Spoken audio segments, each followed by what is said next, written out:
How does this software make $50,000 per month? This software sell for 7 figures, and this software raised $365 million of investor funding, all without using code, hiring expensive software engineers, or wasting years building their product. Well, the formula to do this is actually pretty simple. My name is Chris Anderson, and I have a no-code software development agency that helps people build software businesses faster and cheaper than ever before. So today, you're going to learn the tools we use to make that happen, whether you want to build a super niche micro SaaS or the next Uber. Part 1. Our vehicle. Building a SaaS project is just like a vehicle. Separate, these are just a bunch of random tools, but when you combine them together, it allows your users to get things done much more efficiently and effectively. So everything we build should go towards giving our user the best experience possible while solving their problems. Because the most desirable cars out there are always the prettiest, the fastest, and the most expensive. Part 2. The front end. If the software project is our vehicle, then the front end is the steering wheel. Because the overall vehicle is making something easier for our users, but it can't do everything for them.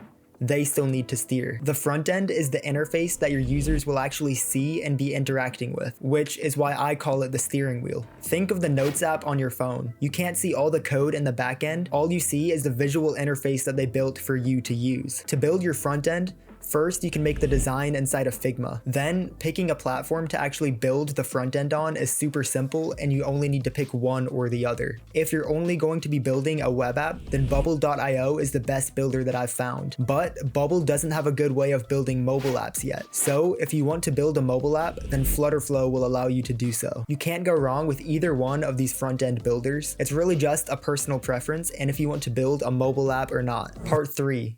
The back end. If the software project is the vehicle and the front end is the steering wheel, then the back end would be the engine. Because while your user is steering with the user interface we built, you need something in the backside that's actually making everything run and function. The backend consists of 2 things. First is a database which stores all of your app's data. You can think of it kind of like a more complex Google Sheets. And second is something called an API connector, which is kind of like a bridge that allows us to send data between our app and third-party apps. For example, if you want to build a new AI app, then you don't have to build an AI model from scratch. You can just connect your user interface to ChatGPT by using what's called an API. This is where the magic really happens, because you can make your app do anything you can think of without having to code it from the ground up. So there's 2 ways of building your backend based off what your app is going to be used for. If it's a small internal or personal project, then the front-end builder you chose will have a built-in database that you can use. But you'll want to use a no-code API connector to send and receive data between your app and other apps. For that, my favorites are either Make.com or Zapier. Zapier is easier to use, but Make.com allows for much more functionality. But if you're building a SaaS business that's going to have a lot of users,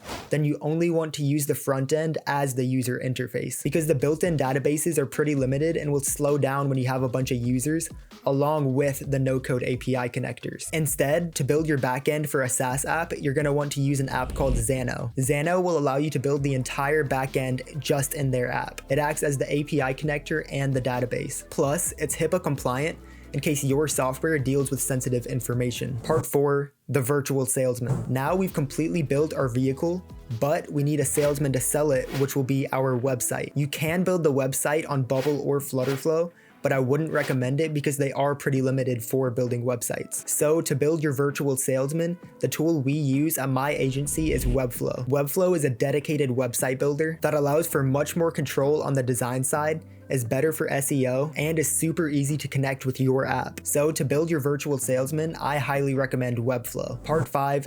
Accepting payments. Obviously, cars are not free, so neither should your software be. That's a bar. We have the virtual salesman, but he needs a way of accepting payments. The easiest and most common tool I have found for accepting payments is Stripe. Huge businesses use Stripe, like Amazon, Shopify, Google, Lyft, Peloton, Instacart.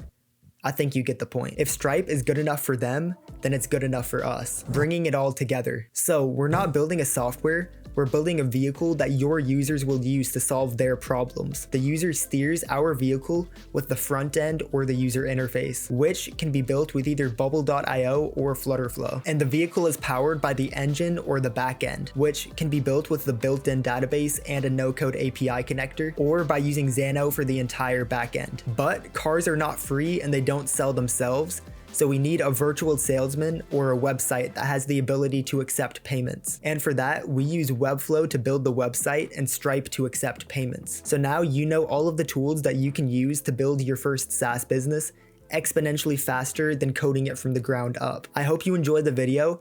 And if you're an entrepreneur with a SaaS idea, then go ahead and book a call with the link below so we can talk about how you can build and market it.